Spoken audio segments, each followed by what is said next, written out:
गिबियावनो साफ्रोम नैबे निउस नायगिरि बिथांमोननिसिम जोंनि गोदान बोसोरनि गोजोननाय हामलायहरनाय थाबाय आरो फैबाय थानाय मागो दमासिनि गोजोननायबो बावहरनाय थाहरबाय।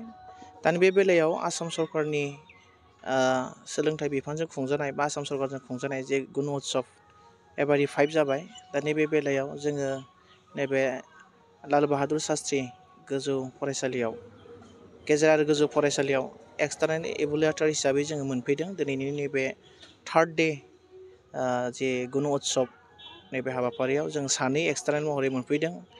दा नैबे बेलायावनो जोङो खोब गोजोननाय मोन्दों जे सोलोंथाइनि बेलायाव जोंनि फरायसाफोरा बेसेबांखिनि इमप्रुभ जादों आरो बेसेबांखिनि इमप्रुभ जाबावनांगौ बेखौ नोजोर होनानै जोंनि जे आसाम सरकारा बेखौहाय इनिसिएटिभ लादों, बे बाख्नायथाव।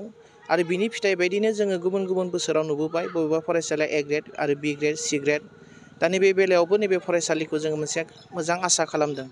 जाय बिथां फोरोंगिरिमोना बे फरायसाफोरखौ मोजां इमप्रुभ खालामबाय, सोलोंथाइ होबाय, गियान होबाय। दा बे बेलानि फिथाइ हिसाबै जोङो मोनहैनो थांगोन आरो जों बेखौ आसा बायदि खालामदों जे बे फरायसालिया बे बाराव A ग्रेड बे बिथाइखौ मोननो हागोन।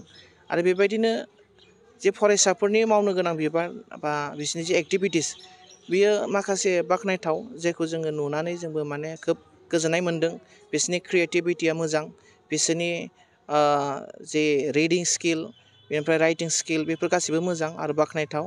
आरो आसा खालामो उन भबिष्यतआव बे फरायसालिनि जायफ्रा फरायसाफोर उन भबिष्यतआव आरो बेनिफ्राय मोजांसिन सोलोंनानै मोजांसिन गियान लानो हानानै बे गावनि सेल्फ रिलायेन्सनि सायाव खामानि मावगोन बा गावखौ एस्टाब्लिश खालामहैनो हागोन, बेखौ जों आं बे समावहाय नोंथांमोननिसिम गिबि गिबियावनो साबायखर जासिबाय। नोंथांमोना दिनै आंनि फरायसालियाव फैनानै बेखिनि खाबुखौ होबाय।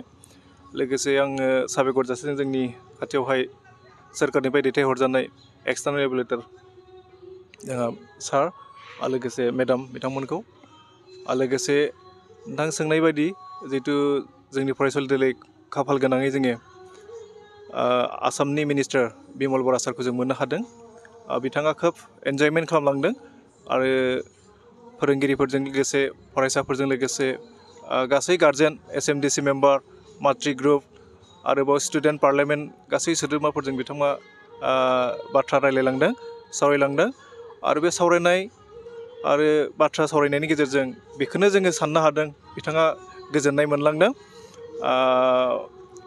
बायदि बिथिङाव बिथाङा फरायसालिनि जि एन्टारटेनमेन्ट, जितु फरायसालिनि जि एटमस्फियार बेखौ बिथाङा बाख्नायलांदों।